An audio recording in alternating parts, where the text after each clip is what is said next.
Benvenuti, oggi con Borghi d'Italia siamo a Colle Vecchio in provincia di Rieti, 245 metri sul livello del mare, 1600 abitanti, 50 km da Roma e 45 km dal capoluogo Rieti. Come sempre il borgo sarà raccontato dai protagonisti del luogo e quindi iniziamo con il primo cittadino.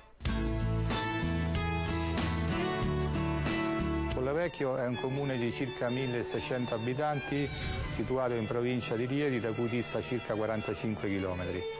Il suo territorio si estende in gran parte su un terreno collinare e comprende anche le frazioni di Cicignano, che conserva ancora un impianto medievale,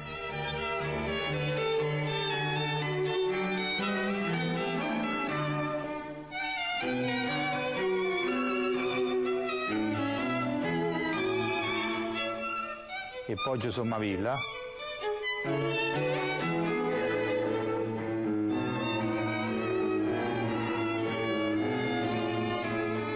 che domina da un'altura la Valle del Tevere e nei cui pressi è stata rinvenuta un'importante necropoli di epoca preromana.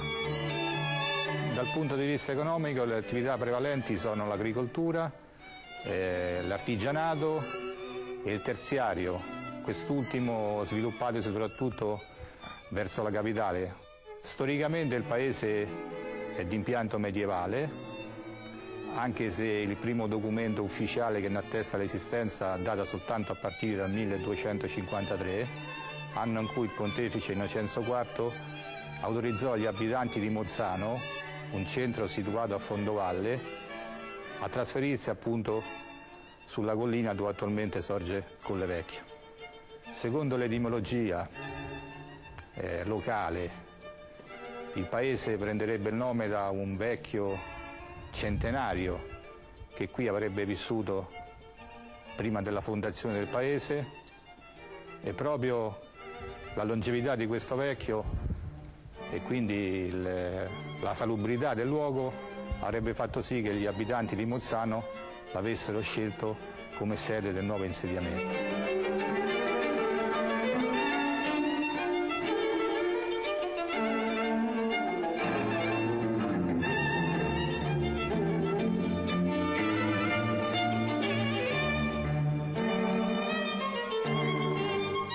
Storicamente il paese fu a lungo feudo della potente famiglia romana degli Orsini, per poi passare nuovamente sotto la sovranità della Santa Sede. Nel 1605 il pontefice Paolo V lo designò quale sede di governo della provincia di Sabina, e funzione che il paese esercitò per circa 2 secoli, fino alla fine del Settecento, quando poi con la restaurazione la sede di governo fu portata a Poggio Merteto. In questi 2 secoli, diciamo, di sede di governo, il paese conobbe il suo più significativo sviluppo urbanistico. Venne creata una nuova sede viaria, l'attuale Corso Umberto I, venne aperta l'attuale Porta Romana, che è ancora ben visibile, furono eretti numerosi palazzi gentilizi,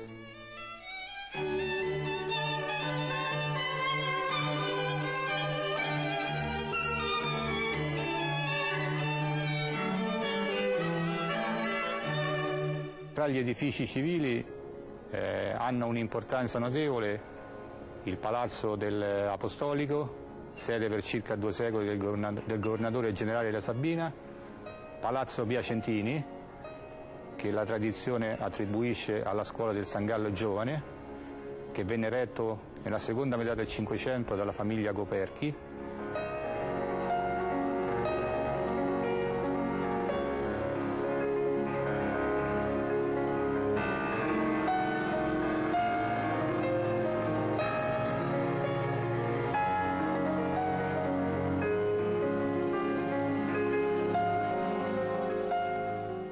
e Palazzo Pistolini, che la tradizione attribuisce al celebre architetto Giacomo Barozzi, detto il Vignola.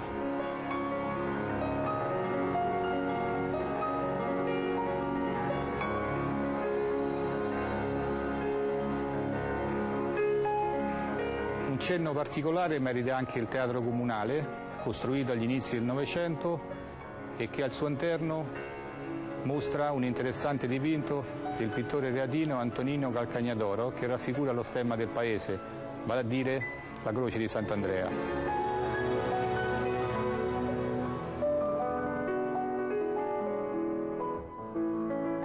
Per quanto riguarda l'architettura religiosa, oltre alla parrocchiale L'Annunziata che si trova nella centrale piazza Vittorio Emanuele II, vanno segnalate la chiesa della Madonna del Rifugio, la chiesa di Sant'Andrea con l'annesso convento dei Cappuccini e la chiesa della Madonna del Piano, nei cui pressi sgorga una fonte, la cui acqua era anticamente ritenuta miracolosa.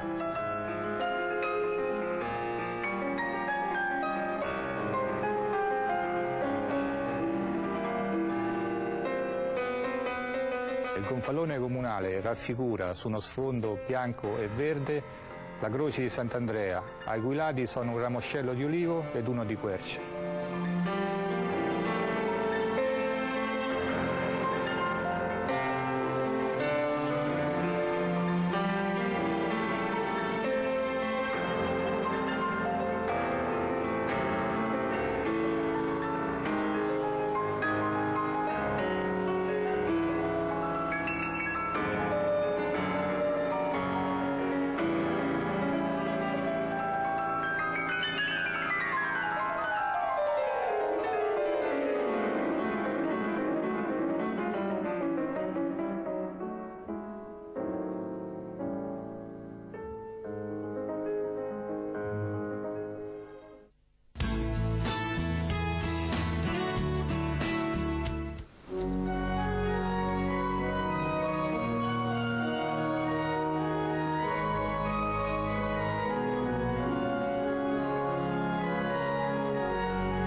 Io sto qui dal 1983 e è la parrocchia in cui ho risieduto più a lungo nella mia vita di parroco, e c'è questa bella chiesa della Santissima Annunziata che è al centro del paese e che risale al 1200. Nel 1200 c'è anche con del coevo un bellissimo crocifisso nella cappella del Santissimo Crocifisso che è nella parte laterale, e poi c'è rinnovato da poco un bellissimo organo che funziona bene. Lo ha risistemato l'ingegner Forti Leonardo, che è quello che ha portato avanti anche quegli organi mobili che si usano in San Pietro e in San Giovanni Laterano per le funzioni pubbliche, per cui diremo è un esperto. Nella chiesa parrocchiale, che è dedicata alla Santissima Annunziata, c'è una bella pala d'altare del Papi, di Angelo Papi, siamo tutti in 1700, e poi ci sono due bei quadri, uno della Natività e un altro con la Madonna e i Santi. La cappella, diciamo la chiesa, è a 3 navate fondamentali, si potrebbe dire anche di 5 navate perché sono delle navatelle lungo le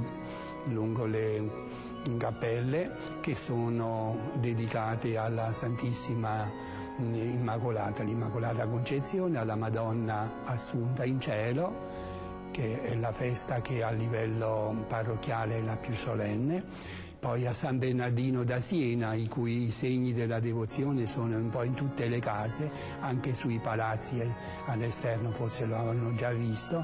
Poi c'è la cappella di Sant'Antonio Abate, siamo in campagna quindi la devozione è normale, c'è una bella Madonna del Sacro Cuore di Gesù, e c'è anche quella di Sant'Antonio di Padova, una cappella che è una delle cose che indica anche che hanno avuto buon gusto e buon pensiero, è stato quello della cappella del Santissimo Sacramento, in cui è facile e possibile raccogliersi, e noi facciamo abitualmente per l'adorazione.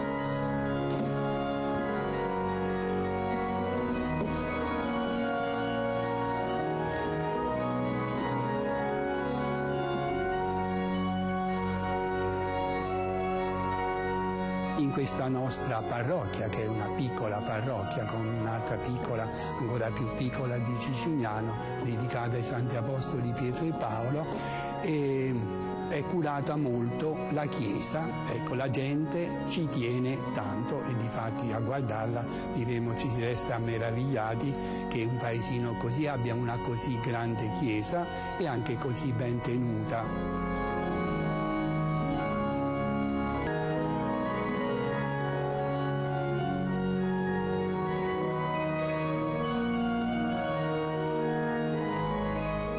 Curiamo molto la catechesi dell'infanzia, lo facciamo un po' come indicano i vescovi in tutta l'Italia, ma diremo con una particolare cura, per cui di solito non interrompiamo la preparazione, che comincia con la prima elementare fino alla cresima. Dopo è un po' più difficile perché persone diremo che sappiano portare avanti le cose, però esistono delle associazioni, c'è l'Azione Cattolica, quindi anche l'Azione Cattolica Ragazzi, ci sta l'associazione di Nostra Signora di Fatima, qui abbiamo avuto una missione che ha lasciato il segno, quest'anno sarà il 15° anno. E poi sono le confraternite che non sono proprio le confraternite di un tempo come un po' dappertutto, però sono anche punto di riferimento, punto di aggregazione e per esempio per ciò che riguarda la Chiesa tengono a posto la loro cappella. Il patrono è Sant'Andrea Apostolo, lo festeggiamo abitualmente proprio il giorno della festa. Il patrono lo onoriamo, ci sta le reliquie, una reliquia con la formula monumentale, tipo le statue di San Pietro e San Paolo in piazza San Pietro.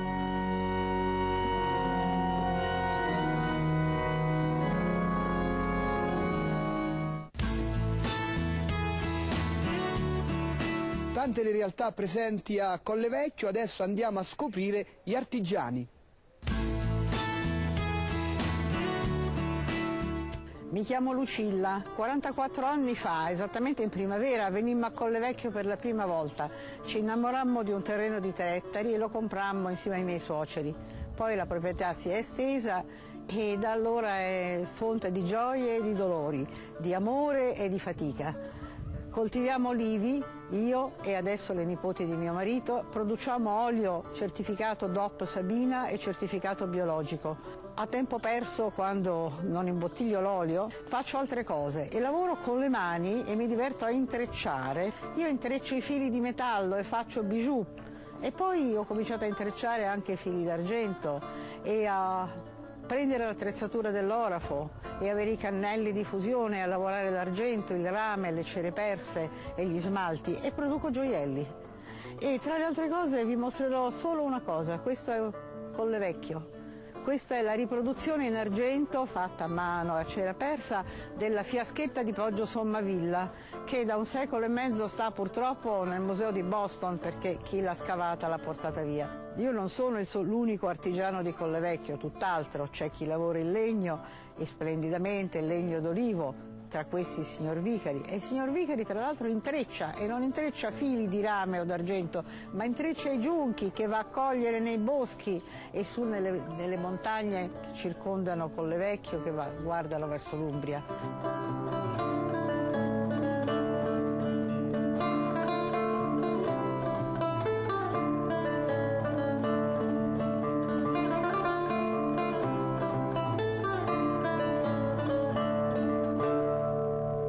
Sono Giovanni Cesaroni, ho questo punto di riferimento per il lavoro che faccio dei lavori in legno, il ricavato del mio lavoro va tutto in beneficenza al filo d'oro.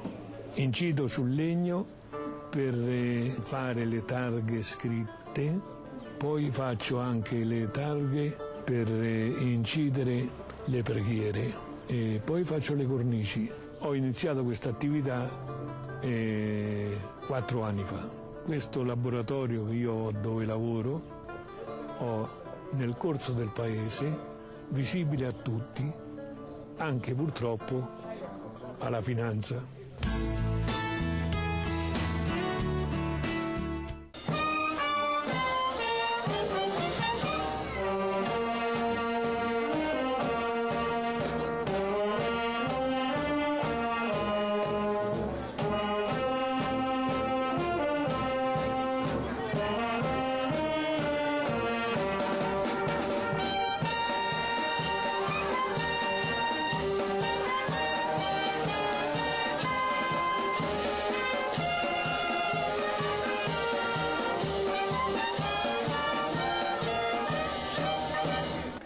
La banda musicale cittadina di Collevecchio, da documenti storici ritrovati presso l'archivio storico del comune di Collevecchio, nasce, siamo riusciti a risalire al 1838-39, ma già in quei documenti si evince che la banda musicale esiste già, per cui noi presumiamo che la banda musicale sia molto più vecchia del 1838-1839. Noi operiamo come banda presso il territorio del comune di Collevecchio e nelle province limitrofe. Partecipiamo, diciamo, a feste di paese, a ricorrenze varie e in più facciamo concerti, partecipiamo a manifestazioni sia religiose che civili.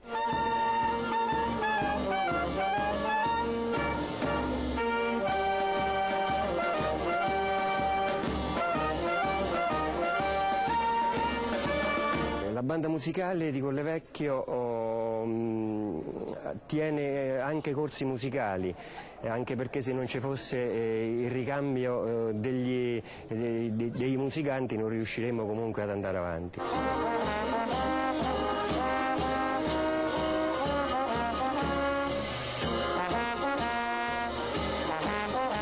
Il repertorio che noi facciamo riguarda musica classica e musica sinfonica, poi c'è anche il fatto di eseguire marcette normali, musica normale. Facciamo anche musica leggera, per cui di autori contemporanei e di autori di 20 o 30 anni fa.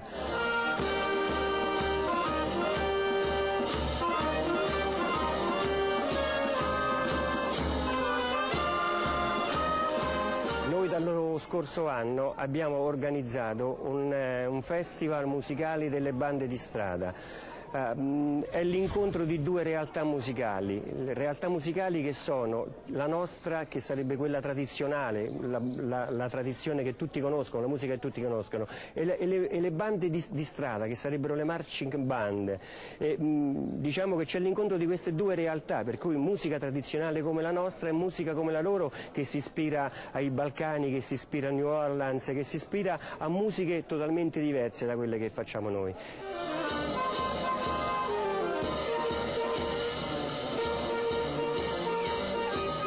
Per cui quest'anno il festival si svolgerà il 10, l'11 e il 12 settembre.